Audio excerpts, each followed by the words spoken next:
محمد صلی اللہ علیہ وسلم کی ہے، وہ کہنے والے یہی ابو بکر صدیق ہیں۔ جب وہ قرآن کریم پڑھتے ہیں اتنے روتے ہیں، مسلسل آنسو بہاتے ہیں، اللہ کا ڈر اتنا زیادہ پیدا ہو جاتا ہے۔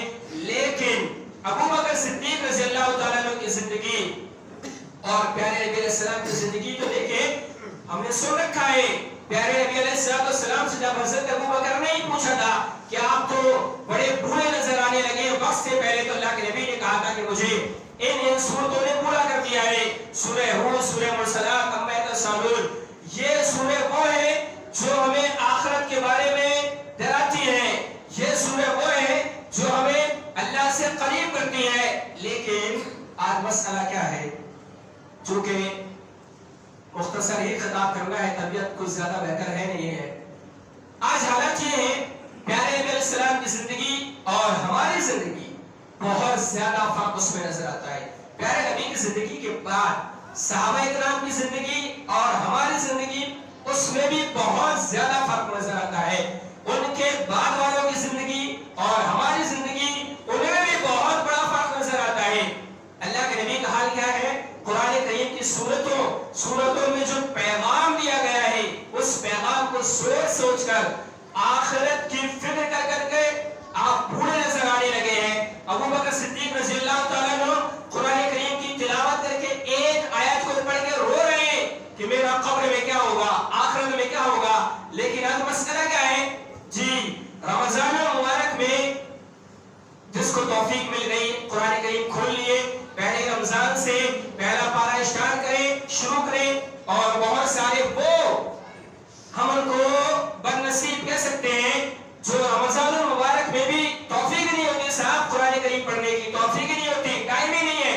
فجر کے بعد کا ٹائم، ظہر کے بعد، عصر کے بعد، مغرب کے بعد، عشاء کے بعد کا جو ٹائم ہے جس میں اگر ہم تھوڑا سا وقت اللہ کے لیے نکال دیں تو انشاءاللہ ہر دن ہم ایک پارہ مکمل کر سکتے ہیں۔ لیکن نہیں، فجر کے بعد نیند لینا ہے، فجر کے بعد سونا ہے، سحری کرنے کے لیے آدھا گھنٹہ پہلے آپ اٹھیں، یا خواتین 1 گھنٹہ پہلے یا 1.5 گھنٹہ پہلے اٹھ جاتی ہیں۔ لیکن فجر کے بعد کا جو وقت ہے، جو بڑا مبارک وقت ہوتا ہے، جو بڑا سنہرا موقع اللہ تعالیٰ ہمیں عطا کرتا ہے، جس میں طالب علموں کو بھی نہیں سونا چاہیے اور کاروبار کرنے والوں کو بھی نہیں سونا چاہیے۔ اس میں اللہ تعالیٰ رزق نازل کرتے ہیں، روزی میں برکت نصیب کرتے ہیں۔ لیکن یہ وقت ہے، آج اکثریت مسلمانوں کی ایسی ہے، رمضان المبارک کے علاوہ تو چھوڑ دیں، اس میں تو مسلمانوں کی نیند پوری نہیں ہوتی ہے صاحب، لیٹ اتنا زیادہ لیٹ ہو جاتے ہیں، رات میں کام کر کے تھک جاتے ہیں، تو فجر تو بول، لیکن رمضان المبارک کے اندر تو کم سے کم یہ جو موقع رب نے دیا ہے ہم کو نکھارنے کا، رب نے جو موقع ہمیں دیا ہے تاکہ ہم متقی بن جائیں، رب نے جو موقع ہمیں دیا ہے تاکہ ہم اللہ کے ہاں کچھ مقام اپنا بنا سکیں، اپنا مرتبہ اللہ کے ہاں بلند کر سکیں، اس میں بھی امت سو رہی ہے۔ صحابہ کرام کی زندگی کبھی پڑھیں، اللہ کے نبی کی زندگی پڑھیں، ایک آیت پڑھ کے ان کی زندگی بدل گئی ہے۔ قرآن کریم تو وہ کتاب ہے، کسی نے ایک مرتبہ بھی کسی ایک آیت کو سن لیا ہے، اس قدر قرآن کریم میں تاثیر ہے کہ وہ اسلام قبول کرے بغیر رہا نہیں ہے۔ کتنے سارے واقعات ایسے ہیں جو ہمیں پیغام دیتے ہیں، کتنے لوگ جو قرآن کریم کو مٹانے کی کوشش کرنے آئے تھے، پیارے نبی علیہ السلام کو نعوذ باللہ قتل کرنے آئے تھے، صحابہ کرام کو پریشان کرتے تھے، لیکن جب قرآن کریم کی تلاوت کو سنا ہے ان کے دل بدل گئے، زندگی میں انقلاب آ گیا، وہ گناہوں کی زندگی جو پہلے تھی اب چھوڑ دیا، اب نیک بن گئے، وہ صحابہ کرام بن گئے، وہ سلف صالحین بن گئے۔ یہ قرآن کریم کی تاثیر ہے۔ قرآن کریم کی بڑی اہم خصوصیت یہ ہے کہ یہ کتاب ہمیشہ قیامت تک باقی رہنے والی ہے۔ دنیا میں جتنی کتابیں اللہ نے نازل کی ہیں، آسمانی کتابیں جتنی ہیں، وہ تمام کتابیں آج اصلی حالت میں محفوظ نہیں ہیں۔ میں نے چند دنوں پہلے ایک کلپ سنا تھا، ایک بہت بڑے شیخ کی، انہوں نے بتایا تھا کہ ان کے ایک دوست ہیں جو ایک عیسائی ہیں، انہوں نے 5 سال میں ہر سال انہوں نے عیسائی کی جو کتاب ہے انجیل بائبل اس کو خریدا، پہلے سال، دوسرے سال، تیسرے، 5 سال تک لگاتار ایک سال کے انتر میں فرق میں انہوں نے 5 بائبل خریدی۔ 5 بائبل کو جب انہوں نے پڑھا، ہر بائبل میں ہر انجیل میں ان کو تبدیلی نظر آئی. پہلے سال خریدا، مثال کے طور پر 2015 میں انہوں نے بائبل خریدی، اس میں کوئی اور بات لکھی گئی.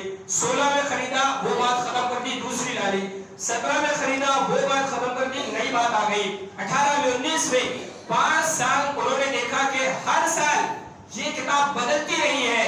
لیکن اور زبور کا حال تو آپ جانتے ہیں، دنیا میں اس کا نام و نشان بھی نہیں ہے. اس کے علاوہ جو کتابیں اللہ نے نازل کی تھی وہ کتابیں بھی اصلی حالت میں محفوظ نہیں ہے. سبب کیا ہے؟ اللہ تعالیٰ نے جتنی کتابیں نازل کی تھی قرآن سے پہلے، ان کی حفاظت کی ذمہ داری اللہ تعالیٰ نے ان کے علماء کو دی تھی کہ آپ کو اپنی کتابوں کی حفاظت کرنی ہے. لیکن ان کے علماء وہ کتابوں کی حفاظت نہیں کر پائے، ان میں تبدیلی کر دی گئی. جو ان کے من میں آیا اس کو رہنے دیا کتابوں میں، جو ان کے خلاف تھا اس کو کتاب سے ہٹا دیا گیا، آسمانی کتابوں سے. لیکن قرآن کریم وہ کتاب ہے، قرآن کریم پر جس قدر ظلم کیے گئے، تشدد کیے گئے، قرآن کے ماننے والوں پر جس قدر ظلم کیے گئے شاید کہ کسی اور قوم پر نہیں کیے گئے. لیکن آج تک الحمدللہ ثم الحمدللہ قرآن کریم محفوظ ہے اور محفوظ رہے گا، کیونکہ اللہ کا وعدہ ہے اِنَّا نَحْنُ نَزَّلْنَا الذِّكْرَ وَإِنَّا لَهُ لَحَافِظُونَ. رب کہتا ہے ہم نے نازل کیا اس قرآن کریم کو اور ہم ہی اس کی حفاظت کرنے والے ہیں. اللہ تعالیٰ شروعات سے قرآن کریم کی حفاظت کرتا آ رہا ہے. آپ دیکھیں، تاریخ پڑھ کر دیکھیں، پیارے نبی علیہ السلام کی سنت پڑھ کر دیکھیں، شروعات سے نبی علیہ السلام کے زمانے سے قرآن کریم لکھنا بھی شروع ہو گیا تھا اور یاد کرنا بھی شروع ہو گیا تھا. شروعات میں حالانکہ پیارے نبی علیہ السلام کے زمانے میں جو آج ہمارے پاس قرآن ایک کتاب کی شکل میں موجود ہے وہ نہیں تھا، لیکن یاد تھا. عربوں کا جو حافظہ تھا بہت مضبوط. عرب قوم امی